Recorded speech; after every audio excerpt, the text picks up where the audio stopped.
ಇಲ್ಲಿ ನಡೆದಿರೋ ಅಭಿಮಾನಿಗಳಿಗೆ, ಸ್ನೇಹಿತರಿಗೆ ನಮಸ್ಕಾರ. ಈಗಾಗಲೇ ವಿಷ್ಣುಪುತ್ರ ಅಂತ ಹೊಸ ನಾಮಕರಣ ಮಾಡಿದ್ವಿ. ಅವರು ಹೇಳಿದ್ದೆಲ್ಲ ಪ್ರತಿಯೊಂದು ನಾವು ಸಂಪೂರ್ಣವಾಗಿ ಒಗ್ಗಟ್ಟಿನಿಂದ ಯಾವುದೇ ಒಂದು ಸಂಘ ಸಂಸ್ಥೆನೇ ಬಿಡದೆ ಎಲ್ಲ ಚಿತ್ರರಂಗದವರು ಸೇರಿ ಈ ಒಂದು ಅಮೃತ ಮಹೋತ್ಸವವನ್ನು ಮಾಡ್ತೀವಿ.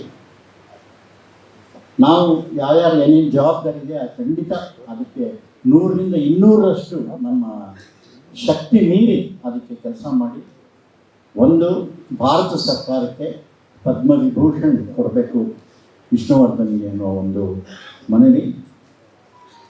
ಮತ್ತು ಕರ್ನಾಟಕ ರತ್ನ ಅನ್ನೋದು ಈಗ ಆಲ್ರೆಡಿ ನಾವು ಮಾತಾಡಿದ್ದೀವಿ. ಅದನ್ನು ಖಂಡಿತ ನಮ್ಮ ಮುಖ್ಯಮಂತ್ರಿಗಳಿಗೆ ತಿಳಿಸ್ತೀವಿ. ಅವ್ರು ಖಂಡಿತ ಮಾಡ್ತಾರೆ, ಅದರಲ್ಲಿ ಎರಡನೇ ಮಾತೇ ಇಲ್ಲ. ಏಕೆಂದರೆ ಅವರಿಗೆ ಈ ವಿಷಯ ತಿಳಿದಿರಲಿಲ್ಲ. ಈಗ ತಿಳಿದ ಮೇಲೆ ಖಂಡಿತ ಅವರು ಅದನ್ನು ಘೋಷಣೆ ಮಾಡ್ತಾರೆ.